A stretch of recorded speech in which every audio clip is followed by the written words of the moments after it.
There was a time I felt forgotten. Forgotten by representation, forgotten by understanding, forgotten by a world that didn't always reflect women like me. So I created something bigger than pain.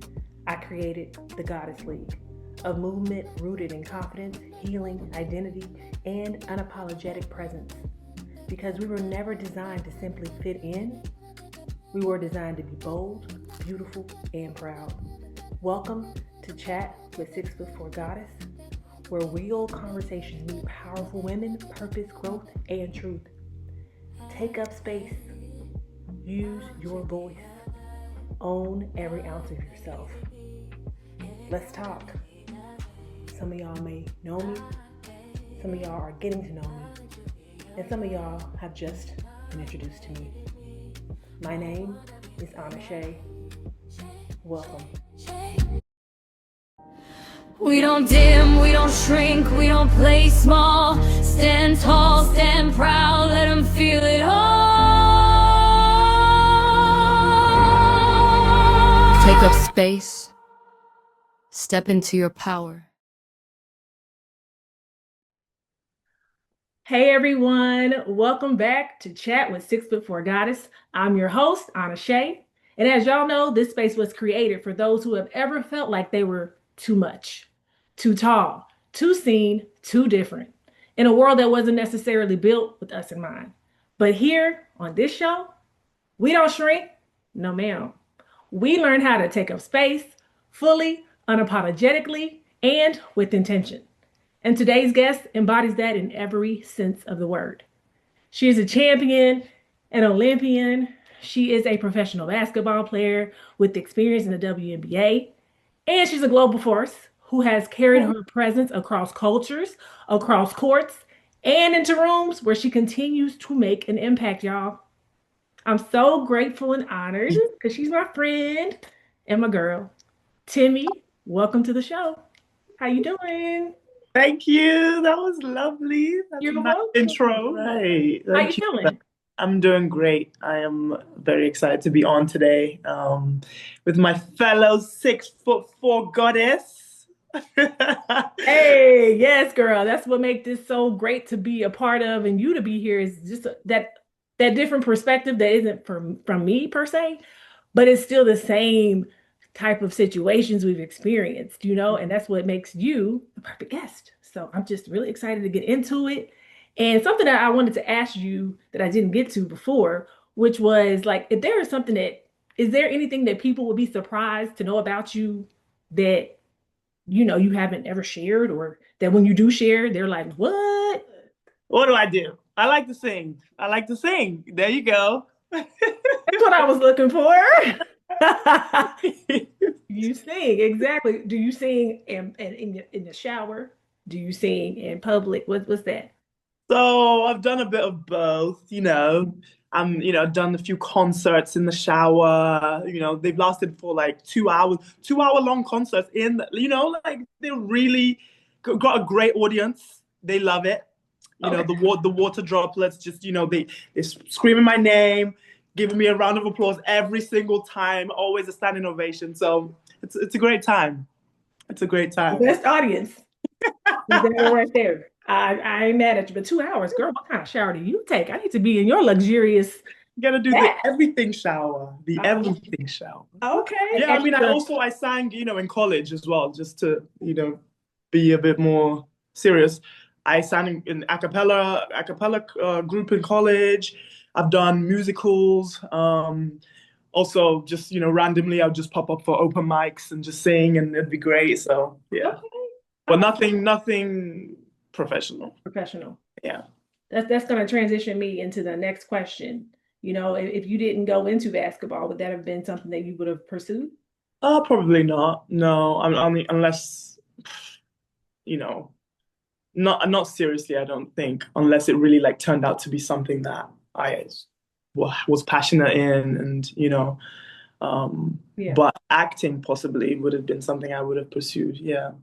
At the point in your life that you realized you were different, like, how did that shape who you are today? I guess from a very young age, just first of all being taller than everyone, already just differentiated me, you Right. know, from jump.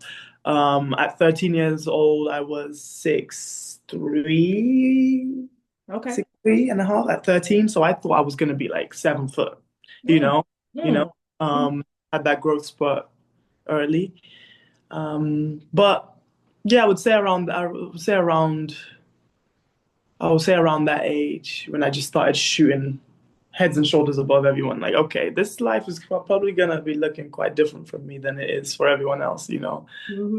a different vantage point than Yeah. my peers right now. So Yeah, yeah. Yeah, that's what's up. I feel like the young age, because I had the same thing, when I was 14, I was 6'2". So we share some of the same like yeah. parallel moment, but it does matter when it comes to perspective and how you see yourself and how you go and move, because you're so different from everybody else, and you're hoping everybody catches up to you because you're still young enough to have that happen. So Mhm. like I said, that's just something that I always like to ask, because at the end of the day, when we realize we're different, it changes how we behave.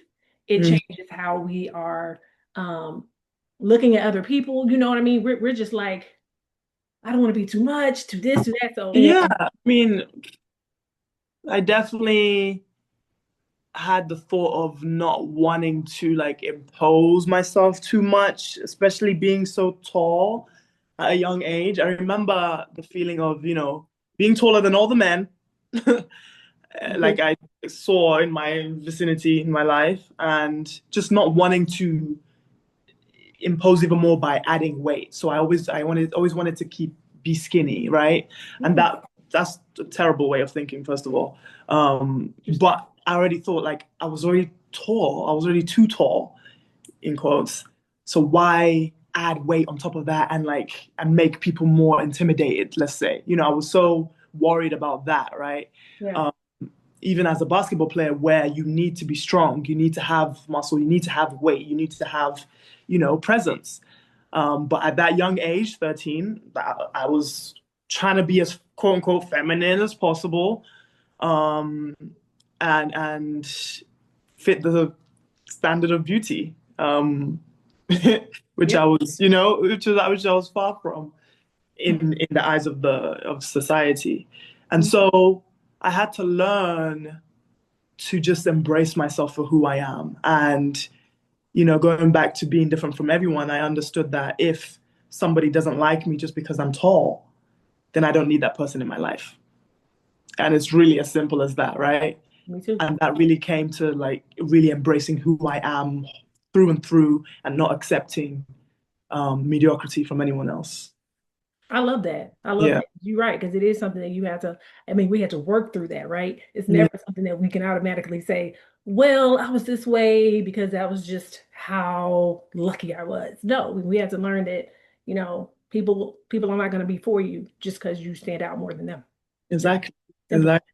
It's just like, dang, I have no control over this. Yeah.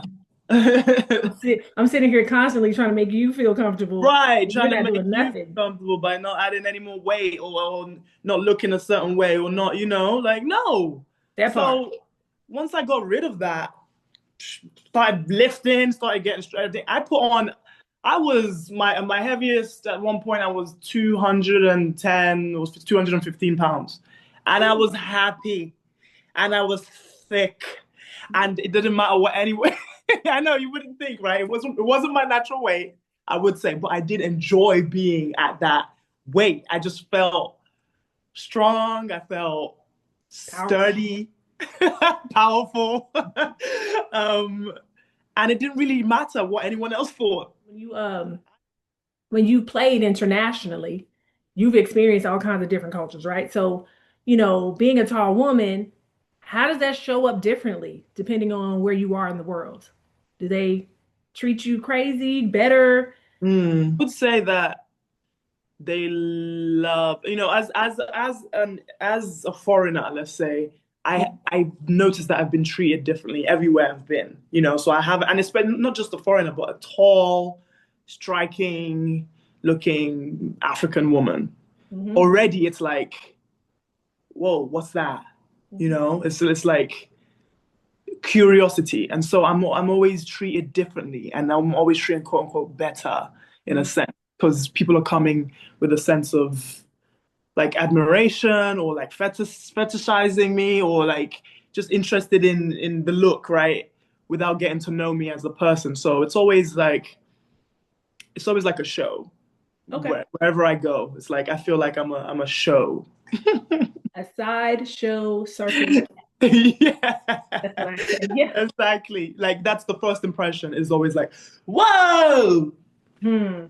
I get that. I get that. And I also want to hit on the point you just mentioned about just the in awe of you part, that can come off very um disrespectful. It can also Mm, come off very overwhelming. hmm And like I say, I mean, we're literally celebrities in the mm, sense of everybody wants to know what it's like, what we're about, what we do. And you have to move through life either in acceptance of that or in a constant state of being upset and the aggressor, which is just, somebody that's going to always say, get away from me. How do you see yourself? Which one are you?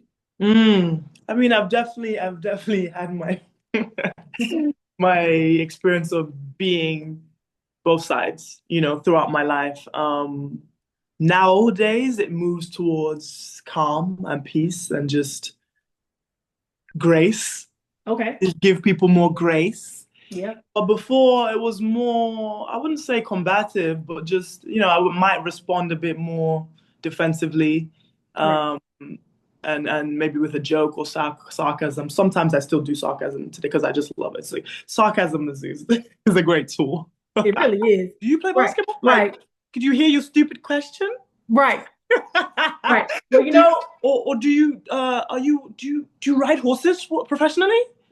Are you a horse jockey? There's something I want to be creative with it, with the comebacks, because it's like, why can't I have fun with it too? So that's absolutely. where I'm at. Yeah, I love that. I love that. I used to come back with do you play miniature golf? Because, that's where you fit in. You know what I mean? It just be like these things that makes Ooh, us say, well, the name fits you, since that's what you put me under, the name. And you should just be aware that words are heavy. Okay. Words are heavy. yeah, They're yeah. more heavy than an action, just because people can literally the action, I say that because actions is what you feel, right? I'm in pain. Ow, that hurt. Words, baby girl, they follow you when you sleep, when you wake up, when you know what I mean? They're just there. That's the thing. It's like, yeah, but also we have to be able to, not let words affect us as much, Yeah, they can be heavy, but what are you allowing to affect you? Period. Period. If you Period. know yourself, if you're confident in yourself, you will be able to understand that, not that, just because everyone has an opinion, Yeah. just Yeah. like, well, everyone has an opinion, and Yeah.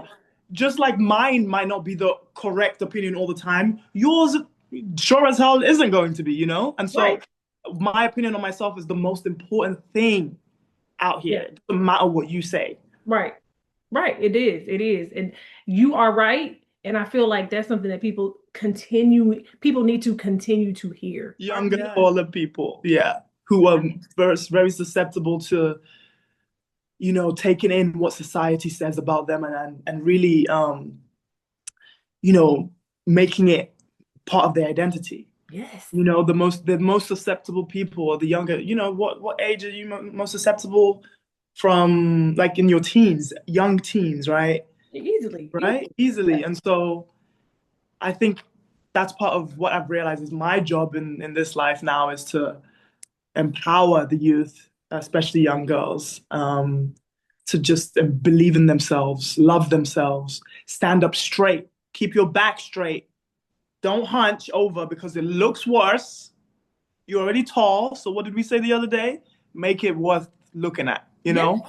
They're gonna give them something to stare at. That part. People see the wins that you have, right? They see the championships, they see the highlights, But what does the mental side of being a professional athlete actually look like for you? I mean, it's just a lot. Like, It, I left home at 15 years old to pursue this right career, I guess. And I went to high school in New Jersey. So leaving home at 15, I'm going to boarding school already is like, that removal of family, it just so quickly, right? That base, that foundation that I had. And so I always thought I was a very independent person and I still am, but it takes a toll on you. It takes, and it has year over, after year of just being separate from your family, and, just trying to tough it out. It was so painful at first, just that separation, being away from my mom, my siblings, my dad, um, and then it comes to a point where it just becomes numb. That feeling, you just feel numb mm, to the pain. You have to survive. yeah, And then it's just this numbness, numbness, numbness. You go back for holidays, see people growing up that you're like, wait, how did you get so big? Like, I just was there, I just saw you, and you were like this small, and then you miss so many, big events, funerals, birthdays, weddings, all of them missed. yeah, Like, what am I doing? What am I, what am I really doing this for? yeah, And yeah, so, but I'm doing it. So you better do it to the best of your ability. That's it. That's what I always think. If you're gonna do something, that part. you better do it to the best of your Feel ability. like people Otherwise, struggle to reconcile your femininity with your athleticism? Like, do you ever feel like people are gonna they be like, "What? I didn't expect that from you." this is a good question. Thank you. I mean, I've definitely, you've experienced that being like called sir, you know, by accident. The conversation continues next Thursday. So please like, comment, subscribe, share. Thank you so much for watching. See you then.